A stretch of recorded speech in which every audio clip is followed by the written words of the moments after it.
Last week we showed some stretches with this pole. It was kind of cool.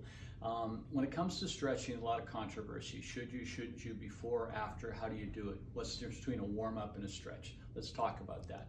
When we use the pole here, if you're doing a static stretch, the research shows that you spend about 30 seconds 3 times, that's 90 seconds altogether on a major muscle group. That's 5 times a week.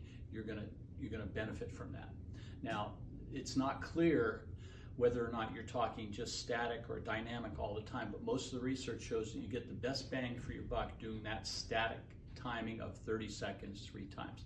Now, for me, historically, 30 seconds doesn't mean anything, because if you don't breathe, you don't feel the stretch, you don't feel the heel. So breathing is critical. So let's, instead of saying 30 seconds, let's say 3 or 4 breaths. That's what we tend to use in the office.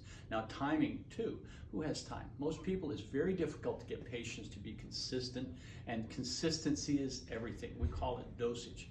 Whether you're doing a bicep curl or taking your supplements, going for a walk, timing, frequency, intensity, dosage is critical. So you need to get the right dosage of everything to get the benefit. So if we look at the pole stretch that we did last week, we want our timing to be, let's get more than one muscle group at a time. So we can do that with the pole, we can do it with the door frame. I'm going to show you a unique application today with our friend the Helix here, my favorite cross-transfer, cross-training lateral motion device. What I do is I get my feet into dorsiflexion, ankles up to get the calves. There's 3 calf muscles. This, with the knees straight, we get 2 of them. With our knees bent, we get the soleus muscle. So we're getting our calves engaged. We're getting our upper back and our lats engaged. Now we're going to go into a dynamic flow. This is the dynamic stretch. All the weight goes into the inside. I sit back with my butt. My knees go a little ahead of my toe line. And we call this the downward baboon. Now we come the other way. The first few passes, you go nice and slow. As you get warmed up, you go a little quicker and you get a little deeper.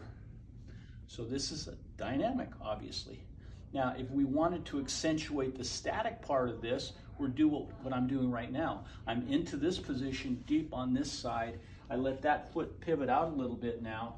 I take 3 or 4 breaths and I work into that position. Never say hold, because you're not really holding. As you breathe, you're going deeper into the stretch. And I'm feeling that in my hip, my hamstring a little bit, and into my ankle right now. So there we have the difference. And I might do 10 reps like that.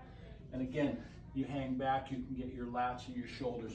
Great for golf, tennis, pickleball, anything where you need the dynamic warm-up, plus you need the elongation of the muscles. Remember, the static stretching shows that if you work that appropriately, the 30 seconds times 3 a day, 5 days a week, you'll get the benefit.